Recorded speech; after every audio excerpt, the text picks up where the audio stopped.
सांगली शहरासह जिल्ह्यात घडणाऱ्या गुन्हेगारी आणि खुनाच्या घटना हा चिंतेचा विषय आहे।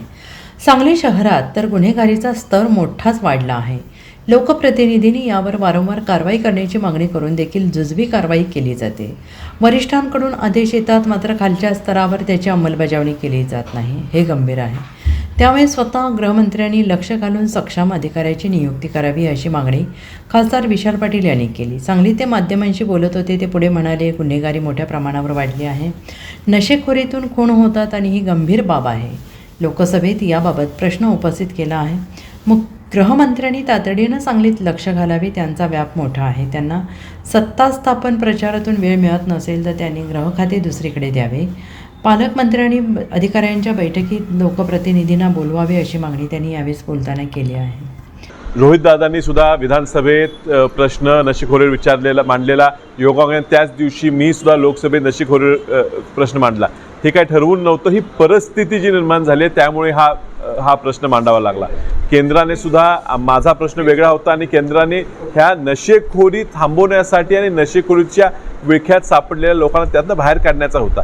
मात्र ह्या सांगली जिल्ह्यात मी मुद्दामून त्यांना सांगितलं की ह्या नशेखोरीतनं गुन्हेगारी वाढत आहे का पोलिसांचा दुर्लक्ष, पोलिसांच्या खालच्या स्तरावरच्या अधिकाऱ्यांवर अति फ्रीडम, ज्या माध्यमातून भ्रष्टाचार, अवैध धंदे हे राजरोज खुलेआम सुरू आहेत, ह्याला आळा घालण्याची गरज आणि निश्चित ही जबाबदारी पालकमंत्र्यांवर येते, मुख्यमंत्र्यांवर येते का आज मुख्यमंत्री ह्या खात्याचे प्रमुख आहेत।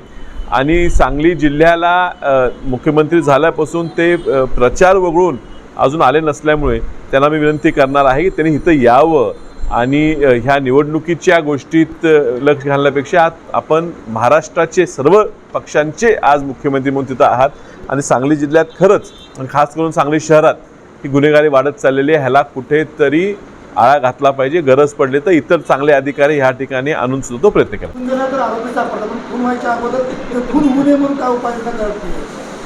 नाही, हे बघा, मी तेच सांगितलं की नशेखोरीमुळे जे खून होत आहेत तो त्याच्यावर कंट्रोलच ठेवता येत नाही नशेखोरीतनं, त्यामुळे ते खून होतात नंतर तो सापडतो। पण क्राईम प्रिव्हेन्शनसुद्धा ही होम डिपार्टमेंटचीच गोष्ट आहे। जयंत पाटील साहेब सुद्धा गृहमंत्री राहिलेले आहेत आणि त्यात तुम्ही त्यांना विचारलं ते तुम्हाला सांगू शकतील।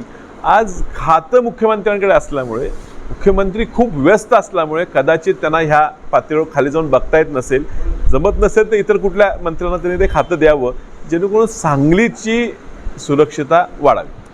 Bureau report, SBN Marathi, Sangli.